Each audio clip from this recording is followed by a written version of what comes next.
বছর ফজরের নামাজ থেকে নিয়ে এশার নামাজ পর্যন্ত 5 ওয়াক্ত মসজিদে এলাকার মুসল্লি দ্বারা ভরপুর থাকবে, এমন আমরা যদি হতে পারি তাহলে আল্লাহ তাআলা আমাদের দেশকে মাদাইনের মতো সোনার বাংলাদেশে রূপান্তরিত করবেন। এটা আমরা সবাই চাই কি চাই না? সালমান ফারসি রাদিয়াল্লাহু তাআলা আনহু নামাজের মাধ্যমে এটা করছেন। কিভাবে সম্ভব হইল? উনি নামাজে বসে আল্লাহ তাআলার সাথে কথা বলছেন। নামাজে বসে কার সাথে কথা বলছেন? আল্লাহর সাথে কথা বলছেন।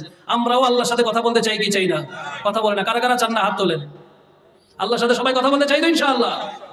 কিভাবে আল্লাহ তাআলার সাথে কথা বলবেন? রাসূল করিম সাল্লাল্লাহু আলাইহি সাল্লাম মেরাজে গিয়েছেন। মেরাজে গিয়ে আল্লাহ তাআলার সাথে সাক্ষাৎ করলেন। আসার সময় আল্লাহ তাআলাকে বললেন, আল্লাহ আমি তো আপনার সাথে সরাসরি সাক্ষাৎ করলাম, অদূর ভবিষ্যতে আমার উম্মতরা আসবে, তাদের অন্তরের মধ্যে একটা আকাঙ্ক্ষা তৈরি হবে, আমার হাবিব তো আমাদের নবী তো আপনার সাথে সাক্ষাৎ করেছেন, আল্লাহ আমরা কি সাক্ষাৎ করতে পারবো না? আল্লাহ তাআলা তখন জানাইয়া দিলেন নবীজিকে, আপনি পৃথিবীতে যাবেন, আপনার উম্মতকে জানাইয়া দিবেন আসসালাতু মিরাজুল মুমিনিন, আপনি আমার সাথে এসে সরাসরি সাক্ষাৎ করেছেন। আর আমার বান্দা আপনার উম্মত যারা আছে দুনিয়াতে গিয়ে যদি তারা নামাজ আদায় করে তাহলে নামাজের মাধ্যমে তাদের আমার সাথে মেরাজ তথা সরাসরি সাক্ষাৎ হয়ে যাবে। কিভাবে হবে? আমরা যখন নামাজের মধ্যে সূরা ফাতিহা পড়ি, আলহামদুলিল্লাহি রাব্বিল আলামিন, আল্লাহ বলেন হামিদানি আবদি, আমার বান্দা আমার প্রশংসা করছে। আমরা যখন বলি আর রহমানির রহিম, আল্লাহ বলেন মাজ্জাদানি আবদি, আমার বান্দা আমার প্রশংসা করতেছে। এভাবে পড়তে পড়তে যখন আমরা বলি ইয়্যাকা না'বুদু ওয়া ইয়্যাকা, আল্লাহ রাব্বুল আলামিন আরশে আযীম থেকে ডাক দেন লা হিজাবা বাইনি ওয়া বাইনাক, বান্দা তোর মাঝে আর আমার মাঝে এখন কোনো পর্দা নাই, এখন তুই আমার কাছে যা চাবি আমি আল্লাহ তোকে তাই দিব। নামাজ পড়ার পরে দোয়া করলে হাদিসের মধ্যে আছে 14টা জায়গায় দোয়া করলে আল্লাহ দোয়া কবুল করেন। কয়টা জায়গায়? 14টা জায়গা। এর মধ্যে একটা জায়গা হলো ফরজ নামাজের পরে। কোন নামাজের পরে? যদিও আমাদের কুমিল্লা অঞ্চলে নামাজের পরে মোনাজাত আসে না নাই, এটা নিয়ে কিলাকিলি আছে না? কথা বলেন, আছে না নাই? আছে। আমাদের এদিকে এই জিনিসগুলো আছে। আমাদের এদিকে মিলাদ কিয়ামনি আমারামারি আছে না নাই? সুন্নি ওহাবি নিয়ে আছে না নাই? কথা বলে না।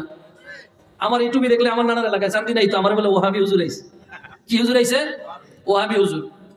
তো যাই হোক, ওহাবি ওহাবি ইহাবি সেখানেও আছে এখানেও আছে, অর্থাৎ ওহাবিরা আল্লাহর কাছেও আছে দুনিয়াতেও। উর্দুতে ওহাবি ইহাবি বলে না? ওহাবি মানে ওখানেও আছে, ইহাবি মানে কি এখানেও আছে। কথা বুঝছেন? আচ্ছা যাই হোক, তো যখন বান্দা নামাজ পড়ে, নামাজ পড়ার পরে আল্লাহ তাআলার কাছে যখন দোয়া করে, আল্লাহ তাআলা তখন বান্দাকে উদ্দেশ্য করে বলেন লা হিজাবা বাইনি ওয়া বাইনাক, বান্দা তোর মাঝে আর আমার মাঝে এখন কোনো পর্দা নেই, এখন তুই যা চাবি আমার কাছে আমি আল্লাহ তোকে তাই দান করব। তাহলে এই নামাজ আমাদের পড়ার দরকার আছে না নাই? আর এই নামাজগুলো যারা পড়ান তারা ইমাম সাহেব, তারা কি আলেম না গায়রে আলেম? কথা বলে না, আলেম না গায়রে আলেম? আলেম। আর আলেম তৈরি হয় কোথায়? কথা বলেন, আলেম তৈরি হয় কোথায়?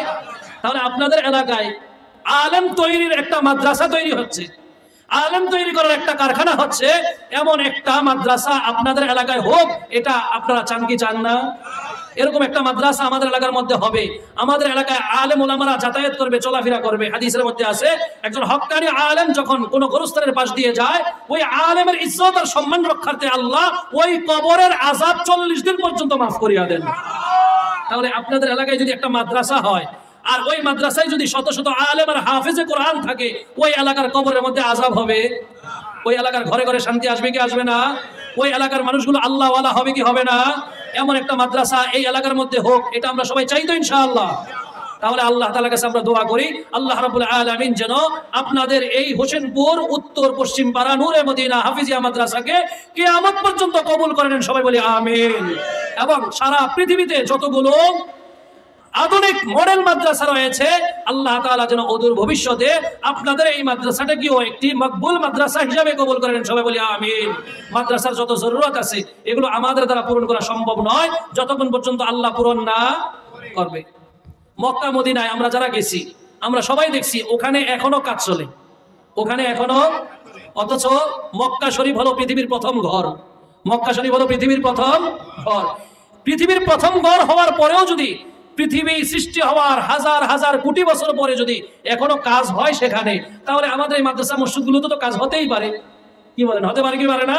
তাহলে এখানে সারা বছরই আমাদের সহযোগিতা করার দরকার আছে না নাই? আমরা করবো তো ইনশাআল্লাহ। আল্লাহ তাআলা আমাদের সবাইকে আমল করার তৌফিক দান করুন। ওয়া আখিরু দাওয়ানা আলহামদুলিল্লাহি রাব্বিল আলামিন।